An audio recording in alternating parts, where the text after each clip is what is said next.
नमस्कार, स्वागत है। मैं हूं अभिषेक और आप देख रहे हैं अभिषेक एकेडमी का यह ऑनलाइन यूट्यूब चैनल।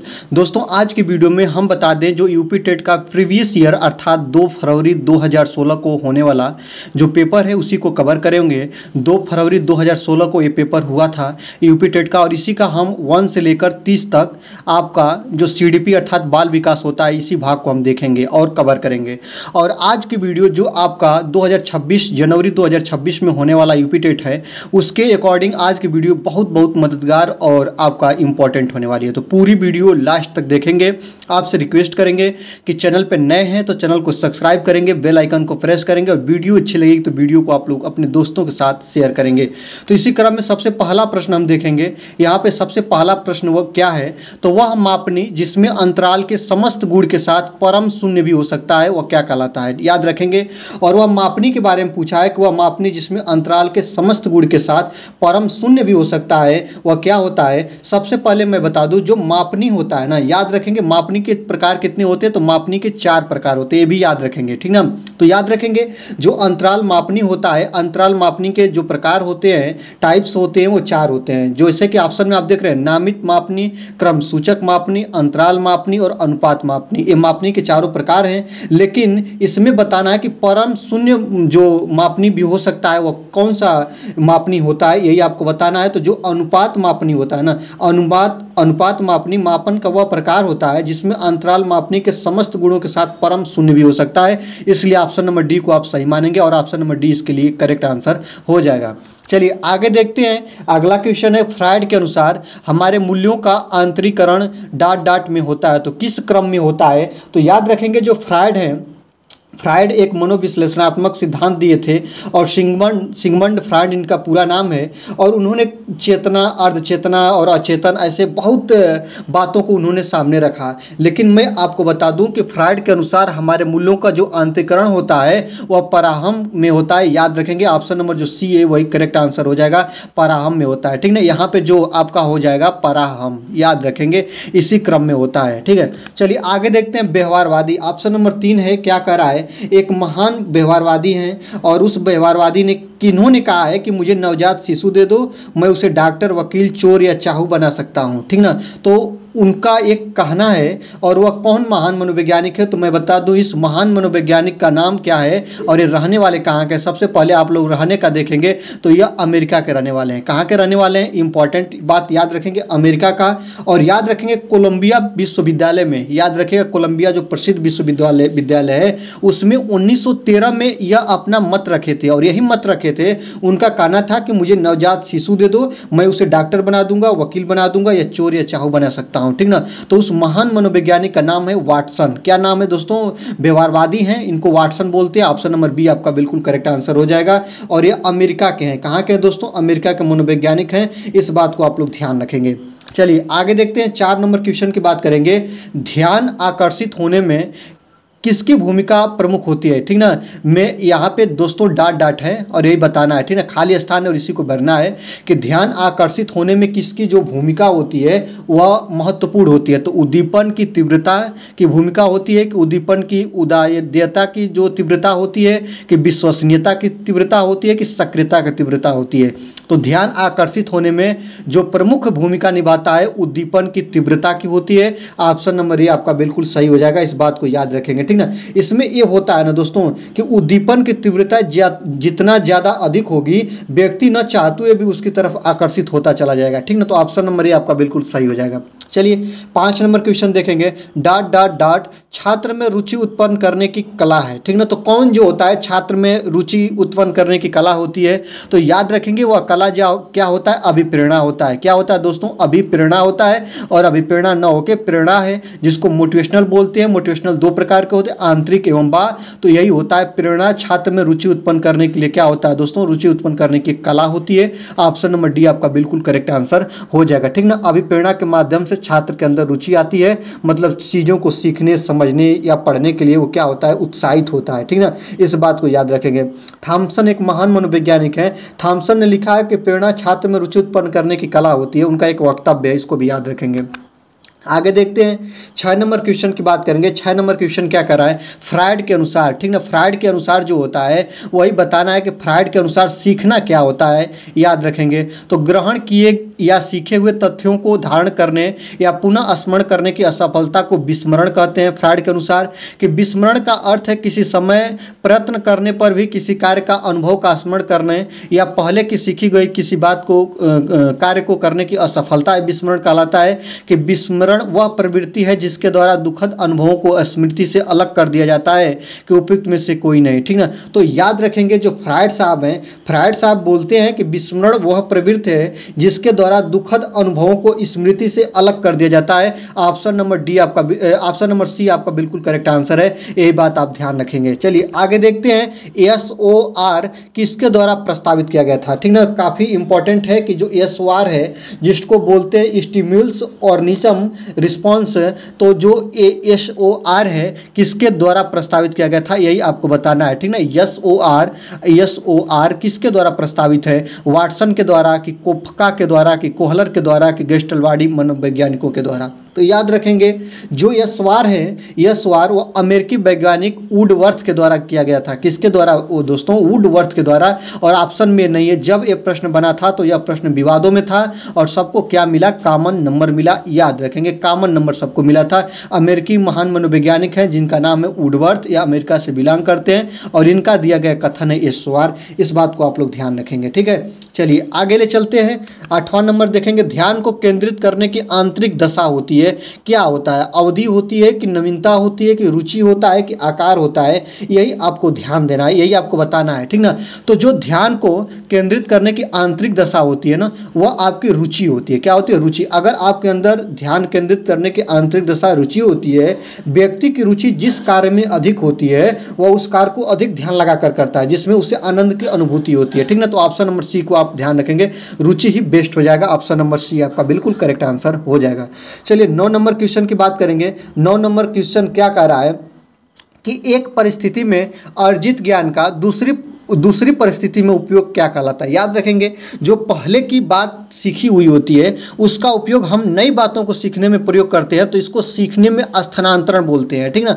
और सीखने की विधियां हैं कि सीखने का स्थानांतरण है कि पठार है कि ये रुचियां हैं। आपको मैंने बताया कि पुरानी बातों को नई बातों को सीखने में या सृजन करने में उसका प्रयोग करते हैं, तो इसको सीखने में स्थानांतरण बोलते हैं। ऑप्शन नंबर बी आपका बिल्कुल करेक्ट आंसर हो जाएगा। 10 नंबर की बात करेंगे, अनुभव द्वारा व्यवहार में परिवर्तन क्या कहलाता है, यही बताना है दोस्तों। तो ये आपका डेफिनेशन है, परिभाषा है, आप लोगों को याद होना भी चाहिए कि अनुभव द्वारा व्यवहार में परिवर्तन करना ही क्या कहलाता है, सीखना कहलाता है। ऑप्शन नंबर बी आपका बिल्कुल करेक्ट आंसर हो जाएगा कि अनुभव द्वारा व्यवहार में परिवर्तन को सीखना बोलते हैं, ठीक है। 11 नंबर क्वेश्चन को देखेंगे। 11 नंबर क्वेश्चन क्या कह रहा है कि सांख्यिकी का मतलब एक गणित का यह इंपॉर्टेंट टॉपिक है जिसको हम सांख्यिकी बोलते हैं, ठीक ना। तो सांख्यिकी में वह रेखाचित्र जिसमें आवृत्तियों को स्तंभों द्वारा हम प्रदर्शित करते हैं उसे हम क्या कहते हैं, ठीक ना। तो काफी आसान प्रश्न है, स्तंभाकृत बोलते हैं कि आवृत्त बहुभुज बोलते हैं कि संचयी आवृत्ति बोलते हैं कि रेखा चित्र बोलते हैं। आपको पता है कि स्तंभाकृत स्तंभों की बात कर रहा है तो इसका ऑप्शन स्तंभाकृत ही रिलेटिव होगा। ऑप्शन नंबर ए आपका बिल्कुल करेक्ट आंसर हो जाएगा कि सांख्यिकी में रेखाचित्र जिसमें आवृत्तियों को स्तंभों द्वारा प्रदर्शित किया जाता है उसे हम स्तंभाकृत का नाम देते हैं या संज्ञा देते हैं। ऑप्शन नंबर ए आपका बिल्कुल करेक्ट आंसर हो जाएगा, ठीक है। 12 नंबर क्वेश्चन को देखेंगे। 12 नंबर क्वेश्चन क्या कर रहा है कि विकास की किस अवस्था में बुद्धि का अधिकतम विकास होता है, ये बताना है दोस्तों कि अधिकतम विकास किस अवस्था में होता है, बाल्यावस्था कि शैशवावस्था कि आपका किशोरावस्था कि आपका प्रौढ़ावस्था, कौन सी अवस्था जो सीखने की सबसे बेस्ट अवस्था होती है, बुद्धि का सबसे ज़्यादा माइंड डेवलपमेंट सबसे ज़्यादा होता है दोस्तों। तो यह अवस्था किशोरावस्था 12 से 18 तक की कही जाती है, इसी को बोलते हैं ऑप्शन नंबर सी को। इसी को किशोरावस्था, इसी को संघर्ष अवस्था, तूफान की अवस्था, अपराध की अवस्था, बनने बिगड़ने की अवस्था, यही जो होता है नए जीवन की अवस्था, इसी को बोलते हैं। ऑप्शन नंबर सी आपका बिल्कुल करेक्ट आंसर हो जाएगा। आगे देखते हैं 13 नंबर क्वेश्चन की बात करेंगे। 13 नंबर क्वेश्चन क्या कर रहा है कि शिशु का अधिकांश व्यवहार आधारित होता है, किस पर होता है, शिशु का अधिकांश व्यवहार जो होता है, शिशु होते क्या है, याद रखेंगे जन्म से लेकर आपका 2 माह तक के जो बच्चे होते हैं, 3 माह तक के बच्चे होते हैं, इसको शिशु बोला जाता है। ऐसे आप लोग याद रखो, 6 माह, कहीं कहीं 0 से लेकर 6 माह तक के बच्चे को शिशु की संज्ञा दी गई है। ठीक है। महान मनोवैज्ञानिकों ने अलग अलग इनकी अवधि कार्यावधि दिया है। तो शिशु का अधिकांश व्यवहार आधारित होता है मूल प्रवृत्तियों पर, कि नैतिकता पर, कि वास्तविकता पर, कि ध्यान पर। याद रखेंगे शिशु का अधिकांश व्यवहार उसकी मूल प्रवृत्ति पर आधारित होता है। ऑप्शन नंबर ए आपका बिल्कुल बिल्कुल करेक्ट आंसर हो जाएगा। मूल प्रवृत्तियां जैसे कि आपका रोना हो गया, हंसना हो गया, स्वप्रेम हो गया, ये सभी मूल प्रवृत्ति पर आधारित होता है, इस बात को याद रखेंगे। और यही होता है संवेग। क्या होता है दोस्तों? संवेग होता है। और संवेग जो होता है मूल प्रवृत्ति पर आधारित होता है, जैसे हंसना, रोना, ठीक है, ये सभी संवेग के एग्जाम्पल हैं। आगे देखेंगे 14 नंबर की बात करेंगे। अंतर्दृष्टि, जिसको सूझ बोलते हैं, द्वारा सीखने के सिद्धांत में कोहलर ने प्रयोग किया था। किस पर कोहलर ने प्रयोग किया था, यही आपको बताना है दोस्तों। तो याद रखेंगे दो मनोवैज्ञानिक हैं, एक है पावला और एक है आपका कोहलर, ठीक ना। तो कोहलर जो हैं वह किस पर प्रयोग किए थे, यही बताना है। जो कोहलर ने प्रयोग किया था, कुत्ते पर किया था, कि वनमानुषों पर किया था, कि बिल्लियों पर किया था, कि चूहों पर किया था, यही आपको बताना है। इस बात को आपको ध्यान से जब पढ़ेंगे तो कोहलर ऐसे मनोवैज्ञानिक है जो जिनकी एक प्रसिद्ध पुस्तक है जिसका नाम है मेंटलिटी ऑफ रोप्स, ठीक ना, मेंटलिटी ऑफ रोप्स, जिसको उन्होंने 1925 में प्रस्तुत किया था। और 1925 में ही उन्होंने बताया था कि वह महान, उनका सूझ का सिद्धांत है, ये भी याद रखेंगे। कोहलर का सिद्धांत है सूझ का सिद्धांत, इनके नाम से प्रसिद्ध है, जो 1925 में मेंटलिटी ऑफ रोप्स नामक अपनी पुस्तक को प्रस्तुत किए थे। और कोहलर का कहना था कि उन्होंने वनमानुष और चिंपैंजिया पर अपना प्रयोग किया था। किस पर किया था? वनमानुष और चिंपैंजिया पर। ऑप्शन नंबर बी आपका बिल्कुल करेक्ट आंसर हो जाएगा, इस बात को याद रखेंगे, ठीक है। चलिए आगे देखते हैं। यह आवश्यक नहीं है कि उच्च बुद्धि लब्धि वाले बच्चे डाट में ही उच्च होंगे, ठीक ना, इस बात को याद रखेंगे। तो किसमें उच्च होंगे? सृजनशीलता में उच्च होंगे, कि अध्ययन में उच्च होंगे, कि विश्लेषण करने में होंगे, कि अच्छे अंक प्राप्त करने में होंगे। तो यह आवश्यक नहीं है कि उच्च बुद्धि लब्धि वाले जो बच्चे होते हैं वही सृजनशीलता में उच्च होंगे। ऑप्शन नंबर ए आपका सही हो जाएगा। सभी बच्चा जो होगा उच्च हो सकता है, ठीक ना। जो परिश्रम करेगा, मेहनत करेगा, जो उसके क्षेत्र में सीखने की कोशिश करेगा, वह भी उच्च हो सकता है। इसलिए आप लोग इसको ध्यान रखेंगे। ऑप्शन नंबर ए आपका बिल्कुल बिल्कुल करेक्ट आंसर हो जाएगा। बुद्धि लब्धि यही होता है, राइट बात। आगे देखते हैं। 16 नंबर है कि अधिगम में डाट ने प्रभाव का नियम दिया था, ठीक ना। तो जो आपका प्रभाव का नियम है वह किन्होंने दिया था? जो पावलोव थे वो दिए थे, कि स्कैनर दिए थे, कि वाटसन दिए थे, कि थॉर्नडाइक दिए थे। आपको बता दें कि जो आपका अधिगम में प्रभाव का नियम है ना दोस्तों, प्रभाव का नियम है वह 3 होता है। कितने होते हैं? 3 होता है। एक होता है तत्परता का नियम, ठीक। सेकेंड नंबर होता है प्रभाव का नियम, और तीसरा नंबर होता है अभ्यास का नियम। तत्परता का नियम, प्रभाव का नियम और अभ्यास का नियम यह किसने दिया है? तो यह थॉर्नडाइक साहब ने दिया है, याद रखेंगे। ऑप्शन नंबर डी आपका बिल्कुल बिल्कुल करेक्ट आंसर हो जाएगा। यह थॉर्नडाइक का नियम है। अधिगम में थॉर्नडाइक ने प्रभाव का नियम दिया था, और प्रभाव के 3 नियम दिए थे, तत्परता का नियम, प्रभाव का नियम और क्या है? अभ्यास का नियम। इस बात को आप लोग याद रखेंगे। चलिए 17 नंबर क्वेश्चन की बात करेंगे। 17 नंबर क्वेश्चन क्या कर रहा है कि निम्न में से किस विधि का उपयोग स्मृति के मापन के लिए नहीं किया जाता है? ये बात आप बताएंगे कि कौन सा ऐसा नियम है जिसको हम स्मृति के मापन में नहीं उसका प्रयोग करते हैं। प्रत्याहन विधि, तार्किक विधि, पहचान विधि और पुनः सीखना विधि। तो कौन ऐसी विधि है जिसका हम प्रयोग आपका स्मृति के मापन में नहीं करते, यही बताएंगे। तो ऑप्शन नंबर बी आपका बिल्कुल सही हो जाएगा। तार्किक विधि का मतलब रीजनिंग जो रोल है जो आपका, इसका हम प्रयोग नहीं करते हैं। तार्किक विधि का प्रयोग हम सीखने में नहीं करते हैं, स्मृति मापन में नहीं करते हैं। इस बात को याद रखेंगे। स्मृति मापन में किसका उपयोग नहीं करते हैं? तो याद रखेंगे तार्किक विधि का हम उपयोग जो होता है वो नहीं करते। इस बात को ध्यान रखेंगे। चलिए 18 नंबर की क्वेश्चन की बात करेंगे। 18 नंबर क्वेश्चन क्या कर रहा है कि प्रासंगिक अंतर्बोध परीक्षण जिसको TAT का विकास किसके द्वारा किया गया है? साइमंड के द्वारा, कि होल्टजमैन के द्वारा, कि मर्रे के द्वारा, कि बैलक के द्वारा, यही आपको बताना है, ठीक ना। तो आपको बता दें दोस्तों 1935 में हार्वर्ड विश्वविद्यालय में एक परीक्षण का विकास हुआ, ठीक ना। कब विकास हुआ? 1935 में, और हार्वर्ड विश्वविद्यालय में इस परीक्षण का विकास हुआ जिसको TAT परीक्षण बोलते हैं, याद रखेंगे। और यह किसके द्वारा द्वारा दिया गया था, तो इस बात को आप जब लोग बहुत बहुत बारीकियों से जब पढ़ेंगे तो आपको मिलेगा यसे मर्रे के द्वारा दिया गया था। इस बात को याद रखेंगे। ऑप्शन नंबर सी आपका बिल्कुल करेक्ट आंसर हो जाएगा। टीएटी परीक्षण 1935 में दिया गया था और किसके द्वारा दिया गया था, तो यसे मर्रे के द्वारा दिया गया था। और कहाँ पे दिया गया था, तो ये भी आपको याद होना चाहिए, हार्वर्ड विश्वविद्यालय में दिया गया था। कहाँ दिया गया था दोस्तों, हार्वर्ड विश्वविद्यालय में। ठीक है, चलिए आगे देखते हैं। मनोवैज्ञानिक का शिक्षा के क्षेत्र में सबसे बड़ा योगदान है विषय केंद्रित शिक्षा के, शिक्षक केंद्रित शिक्षा के, क्रिया केंद्रित शिक्षा के और बाल केंद्रित शिक्षा के। मैं ऐसा कोई भी ऐसा लोग नहीं होगा जो इस प्रश्न को नहीं करेगा। मनोविज्ञान का शिक्षा क्षेत्र में सबसे बड़ा योगदान किसके क्षेत्र में है दोस्तों, तो बाल केंद्रित शिक्षा के क्षेत्र में। ऑप्शन नंबर डी आपका बिल्कुल करेक्ट आंसर हो जाएगा। इसमें हम नहीं जानते कि किसी को परेशानी होगी।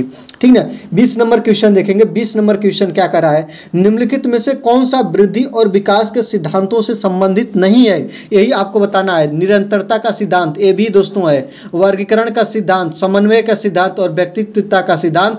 ऑप्शन देखिएगा सभी हैं, लेकिन आपका वर्गीकरण का सिद्धांत नहीं है। ऑप्शन नंबर बी आपका बिल्कुल करेक्ट आंसर हो जाएगा कि कौन सा वृद्धि और विकास के सिद्धांतों से संबंधित नहीं है, तो वर्गीकरण का सिद्धांत वृद्धि और विकास के सिद्धांतों से नहीं है। याद रखेंगे, आपको ध्यान रखेंगे। 21 नंबर क्वेश्चन को देखेंगे। 21 नंबर क्वेश्चन क्या कर रहा है कि कक्षा शिक्षण में पाठ प्रस्तावना सोपान सीखने के किस नियम पर आधारित है, यही आपको बताना है कि वो नियम क्या है जो कक्षा शिक्षण में पाठ प्रस्तावना सोपान सीखने के नियम पर आधारित है।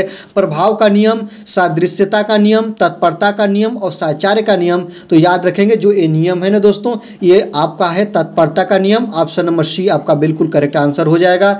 आगे ले चलते हैं। संप्रत्यय निर्माण का प्रथम सोपान क्या होता है, याद रखेंगे जो संप्रत्यय निर्माण का प्रथम सोपान होता है, यही आपको बताना है। यह होता है प्रत्यक्षीकरण कि सामान्यीकरण कि विभेदीकरण कि पृथक्करण। याद रखेंगे तो संप्रत्यय निर्माण का प्रथम सोपान, अभी मैं आगे क्वेश्चन में आपको इसका डिफाइन कर दूंगा, यह होता है प्रत्यक्षीकरण। ऑप्शन नंबर सी आपका बिल्कुल करेक्ट आंसर हो जाएगा। आगे देखते हैं। प्रेक्षणात्मक अधिगम संप्रत्यय ... द्वारा प्रस्तावित किया गया था, तो किसके द्वारा प्रस्तावित किया गया था, यही आपको बताना है। तो वह महान मनोवैज्ञानिक का नाम है क्या है दोस्तों, बेंडूरा। याद रखेंगे क्या है दोस्तों, यह महान मनोवैज्ञानिक का नाम है बेंडूरा। ऑप्शन नंबर बी आपका बिल्कुल करेक्ट आंसर हो जाएगा।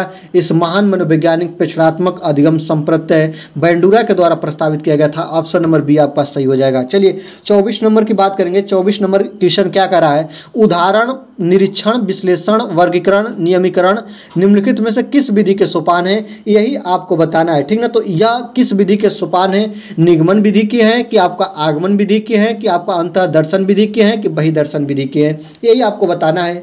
ठीक ना। तो जो ये सभी उदाहरण है ना, उदाहरण हो गया, निरीक्षण हो गया, विश्लेषण हो गया, वर्गीकरण हो गया और नियमीकरण हो गया, ये सभी आपका आगमन विधि के उदाहरण है। ऑप्शन नंबर बी आपका बिल्कुल करेक्ट आंसर हो जाएगा। ये सोपान आगमन विधि में आपको मिलते हैं। आगे देखते हैं। 25 नंबर क्वेश्चन की बात करेंगे कि आपका अवधान के आंतरिक अथवा व्यक्तिनिष्ठ निर्धारक कौन है, यही आपको बताना है। ठीक ना। तो अवधान के आंतरिक अथवा व्यक्तिनिष्ठ निर्धारक रुचि, लक्ष्य, अभिवृत्ति है कि आपका उद्दीपक वस्तु प्रविधि है कि आपका प्रकाश, ध्वनि, गंध है कि पुरस्कार, दंड, प्रोत्साहन है। याद रखेंगे ऑप्शन नंबर ए आपका बिल्कुल सही हो जाएगा। अवधान के आंतरिक अथवा व्यक्तिनिष्ठ निर्धारक जो होते हैं रुचि, लक्ष्य और अभिवृत्ति होती है।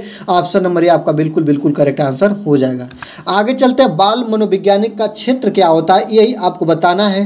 ठीक ना। केवल शैशवावस्था की विशेषताओं का अध्ययन होता है, यह होता है बाल विकास का मनोवैज्ञानिक का क्षेत्र। यहाँ देखिए केवल गर्भावस्था का होता है कि केवल बाल्यावस्था का होता है कि गर्भावस्था से किशोरावस्था की विशेषताओं का अध्ययन होता है। तो याद रखेंगे केवल है, आप टैग वर्ड के अकॉर्डिंग ये आप बिल्कुल गलत हो जाएगा। केवल शैशवावस्था में बाल विकास, केवल गर्भावस्था में बाल विकास, केवल बाल्यावस्था में, ये ऑप्शन आपके क्या हो जाएंगे, तीनों गलत हो जाएंगे। ऑप्शन नंबर डी आपका सही हो जाएगा। गर्भ अवस्था से लेकर किशोरावस्था तक की विशेषताओं का अध्ययन जो होता है बाल मनोविज्ञान का क्षेत्र होता है। ऑप्शन नंबर डी आपका बिल्कुल करेक्ट आंसर हो जाएगा। ठीक है। चलिए यहाँ पे लेकर चलते हैं 27 नंबर क्वेश्चन की दुनिया में। वह अवस्था जो कि माता के 21वें गुणसूत्र जोड़ों के अलग ना होने पाने के कारण होती है, वह क्या कहलाती है, यही आपको बताना है। ठीक ना। तो यह जो अवस्था होती है वह डाउन सिंड्रोम होती है कि क्लिनफेल्डर सिंड्रोम होती है कि टर्नर सिंड्रोम होती है कि आपका विल्सन सिंड्रोम होती है।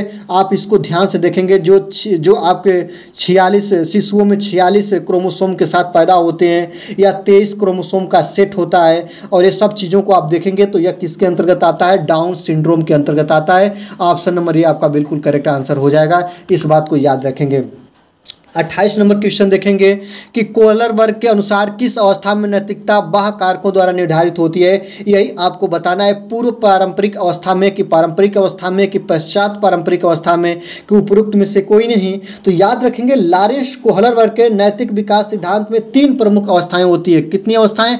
3 प्रमुख अवस्थाएं होती है, और इसमें पहला अवस्था होता है पूर्व पारंपरिक स्तर, पहला होता है पूर्व पारंपरिक स्तर, सेकंड होता है परंपरागत स्तर, और थर्ड होता है उत्तर रूढ़िगत स्तर। याद रखेंगे, उत्तर रूढ़िगत स्तर।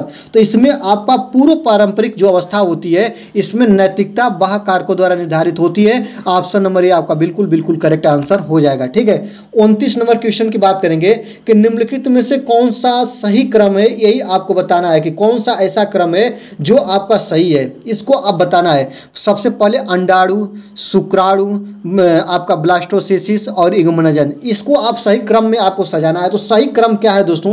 सही क्रम है, यह क्रिया निषेचन संबंधित है। यह जो आपका क्रम है दोस्तों, यह क्या है? निषेचन संबंधित यह क्रिया है।